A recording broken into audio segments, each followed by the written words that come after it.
नमस्कार दोस्तों, success study Baloda YouTube channel में आपका स्वागत है। आज के इस वीडियो में हम मानसिक योग्यता परीक्षण से संबंधित प्रश्नों को हल करेंगे। आज की वीडियो में सीखेंगे कि एमएटी यानी मेंटल एबिलिटी टेस्ट में जो प्रश्न आते हैं आपकी मेरिट मीन्स एग्ज़ाम में, है ना, NMMS एग्ज़ाम में जो प्रश्न आते हैं उनको कैसे हल करें ये सीखने वाले हैं, केवल उत्तर नहीं, है ना। क्योंकि इस परीक्षा में जो प्रश्न आते हैं वे सेम प्रश्न कभी भी रिपीट नहीं होते हैं, है ना। हाँ, इसमें कुछ टाइप के क्वेश्चन निश्चित रूप से आते हैं, जैसे इस वीडियो में बताने वाला हूँ, वेन आरेख, है ना, और दर्पण प्रतिबिंब, इस टाइप के क्वेश्चन हैं वे जरूर आते हैं, लेकिन उनको कैसे हल किया जाए ये हमको सीखना जरूरी है। यदि आपने अभी तक इस चैनल को सब्सक्राइब नहीं किया है तो चैनल को सब्सक्राइब कर लीजिएगा, क्योंकि ऐसे हेल्पफुल वीडियो आपको मैं उपलब्ध करवाता रहता हूं। और एनएमएस के बहुत सारे वीडियो, है ना, इस वीडियो के डिस्क्रिप्शन बॉक्स में लिंक दी गई है, वहां से आप देख सकते हैं और निश्चित रूप से सफलता प्राप्त कर सकते हैं। यदि आपको सफल होना है तो केवल उत्तर को छोड़िए और उन प्रश्नों को कैसे हल करते हैं ये सीखिएगा, ताकि आपकी सफलता सुनिश्चित हो सकें। तो चलिए शुरू करते हैं हम आज का वीडियो। सबसे पहले हम पढ़ेंगे निर्देश, क्योंकि ये जो निर्देश दिए गए हैं यह प्रश्न क्रमांक 57 से 60 तक के लिए हैं। यानी निर्देश को आपने सही ढंग से नहीं पढ़ा तो ये जो 4 प्रश्न है ना, चारों गलत हो जाएंगे, है ना। इसलिए निर्देशों को पढ़ें और उन्हें समझें, ठीक है। तो देखिए यहाँ पर दिया गया है कि जो व्रत है ना, ये व्रत युवाओं का प्रतिनिधित्व कर रहा है ना। आप देख रहे हैं ये त्रिभुज है, ये अशिक्षित व्यक्तियों का है ना, और जो आयत है यह कामकाजी व्यक्तियों को दर्शाता है, ठीक है ना। ये हमने देख लिया है और ये चित्र है। अब इस पर आधारित जो प्रश्न हैं वे हमें हल कैसे करना है। तो देखिए पहला यहाँ पर है, कौन सा क्षेत्र युवा अशिक्षित और कामकाजी व्यक्तियों का प्रतिनिधित्व करता है। यानी युवा अशिक्षित, ठीक है ना, और कामकाजी व्यक्तियों का प्रतिनिधित्व कौन सा क्षेत्र कर रहा है। तो देखिए ये जो त्रिभुज है ना, ये त्रिभुज किसके लिए है, अशिक्षित के लिए है, ठीक है ना। ये वृत्त किसके लिए है, ये है आपका युवा के लिए है, और कामकाजी व्यक्तियों का प्रतिनिधित्व कौन करेगा, आयत करेगा। यानी यहाँ पर हमें युवा भी चाहिए, है ना, क्या चाहिए, युवा भी चाहिए और अशिक्षित चाहिए, ठीक है, और इसके साथ साथ में कामकाजी भी चाहिए, ठीक है ना। तो हम देख रहे हैं कि ये वाला जो क्षेत्र है, ये वाला आप देख रहे हैं, ये वाला क्षेत्र ये तीनों शर्तों को पूरा कर रहा है। क्यों कि देखिए ये जो व्रत है ये युवाओं के लिए है, तो ये व्रत का हिस्सा हो गया, इतना हो गया ना। फिर अशिक्षित त्रिभुज जो है अशिक्षित को दर्शाता है, तो ये पूरा त्रिभुज ये हो गया अशिक्षित, यानी ये वाला हिस्सा इसके अंदर आ रहा है ना। और कामकाजी व्यक्तियों का, अब कामकाजी व्यक्ति भैया जो है ना, ये पूरा जो आया था ये कामकाजी व्यक्तियों का है, ठीक है ना। तो ये जो क्षेत्र है ये हो जाएगा युवा अशिक्षित और कामकाजी व्यक्तियों का प्रतिनिधित्व, यानी आंसर क्या आ जाएगा 4, यानी 4 कहाँ पर है, ऑप्शन नंबर सी में। तो ये जो सी ऑप्शन है ये हमारा सही उत्तर हो जाएगा, ठीक है ना। इस प्रकार से इसको हमें हल करना है, समझना है। चलिए अगला प्रश्न कर लेते हैं 58।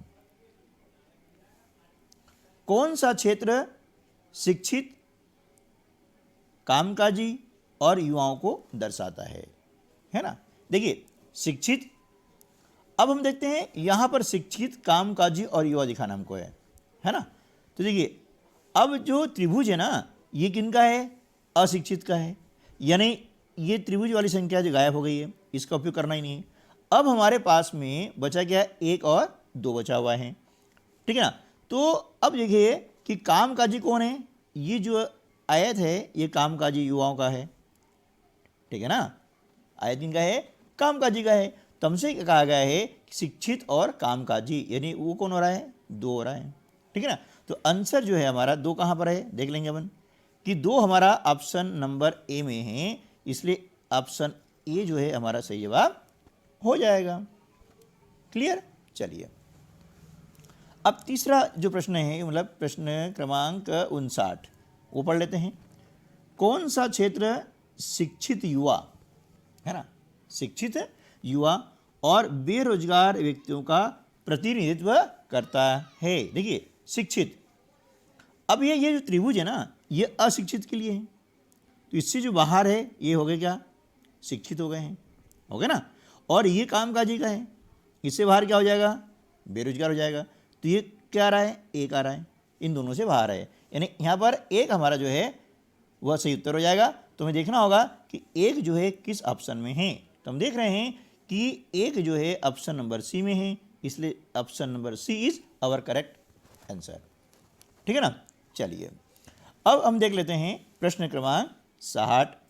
कौन सा क्षेत्र युवा, अशिक्षित और बेरोजगार व्यक्तियों को दर्शाता है ना, मतलब युवा भी हैं, अशिक्षित भी हैं और बेरोजगार भी हैं। तो देखिए, युवा यानी क्या क्या, व्रत वाला हिस्सा हो गया है, अशिक्षित यानी त्रिभुज वाला हो गया है ना, और क्या हो गया, बेरोजगार, ये स्थिति क्या बन रही है, यहाँ पर बन रही है।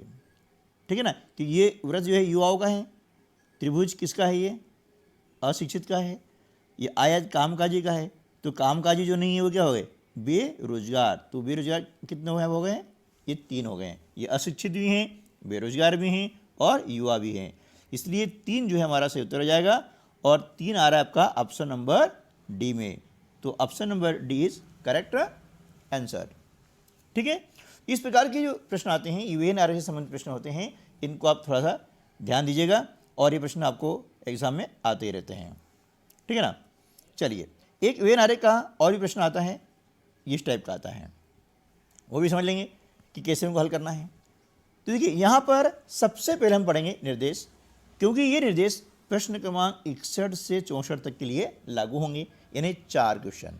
ओके, तो क्या दिया गया है कि दिए गए चित्रों का संबंध प्रश्नों के शब्दों से है ना, नीचे प्रश्न है ना, उनके शब्दों से हैं, तो दिए गए संबंध के अनुसार सही विकल्प चुनिए।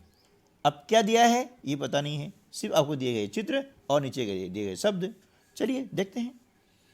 तो पहला जो प्रश्न है, इसको ध्यान से देखिएगा, है ना, यहाँ पर आपको दिया गया है मेज, कुर्सी और फर्नीचर। तो हमें समझना होगा कि इन 3 शब्दों में क्या संबंध है।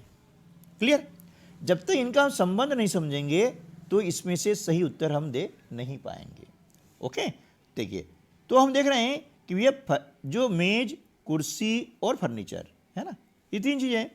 तो ये मेज और कुर्सी जो है ना, ये फर्नीचर का हिस्सा है, क्योंकि दोनों को ही फर्नीचर बोला जाता है। क्या है, दोनों फर्नीचर बोला जाएगा, यानी ऑप्शन नंबर सी जो इसका सही जवाब हो जाएगा। 61 का क्या हो जाएगा, ऑप्शन नंबर सी इसका सही जवाब हो जाएगा। क्यों, कि देखिए ये फर्नीचर को दर्शा रहा है और ये जो आ रहा है मेज और एक कुर्सी, कि फर्नीचर एक बड़ा समूह होता है ना, मेज कुर्सी दोनों को हम फर्नीचर बोलते हैं। तो यहाँ ऑप्शन नंबर सी आपका सही जवाब हो जाएगा। ओके, चलिए, अब अगला देख रहे हैं 62, खिड़की, कमरा और आदमी। खिड़की, कमरा और आदमी। तो भैया देखिए, खिड़की कहाँ लगती है, कमरे के अंदर, है ना, और आदमी का जो है मकान से, इनसे खिड़की दरवाजे से कोई संबंध नहीं होता है, यानी कमरे के अंदर क्या होगी, खिड़की होगी। तो स्थिति हो जाएगी ऑप्शन नंबर ए में। तो यहाँ उत्तर क्या है, ए, क्योंकि देखिए ये क्या हो गया आपका, ये हो गया कमरा और खिड़की से अंदर लगती है, और ये क्या हो गया आपका आदमी, क्योंकि खिड़की कमरे से आदमी का संबंध नहीं होता है, ये अलग चीज़ हो जाती है। ठीक है ना, तो ये आपका ऑप्शन नंबर ए सही जवाब हो जाएगा। क्लियर, चलिए अब आगे चलते हैं। तो भैया प्रश्न क्रमांक 63, देखिए, शिक्षक, स्नातक और खिलाड़ी। अब ये तीनों का संबंध क्या होता है कि तीनों जो हैं इस प्रकार से संबंधित होते हैं ना, भाई जो शिक्षक है वो स्नातक हो गए होगा, ठीक है ना, इस प्रकार से, और ये खिलाड़ी भी होगा। तो ये कंडीशन कहाँ बन रही है, देखिए ये कंडीशन बन रही है डी में, बन रही है ना। देखिए तीनों एक दूसरे से संबंधित हैं, यानी जो खिलाड़ी है वो शिक्षित भी है, स्नातक भी है ना। तो यहाँ पर ऑप्शन नंबर डी जो है सही जवाब हो जाएगा। इसका डी ऑप्शन आ जाएगा। ओके, चलिए अब प्रश्न क्रमांक 64, याक, जेबरा और भालू, वे तीनों ये क्या है, जंगली जानवर हैं, लेकिन तीनों अलग अलग प्रजाति के हैं। तो इसलिए इनके लिए जो है ऑप्शन नंबर बी जो है सही जवाब हो जाएगा।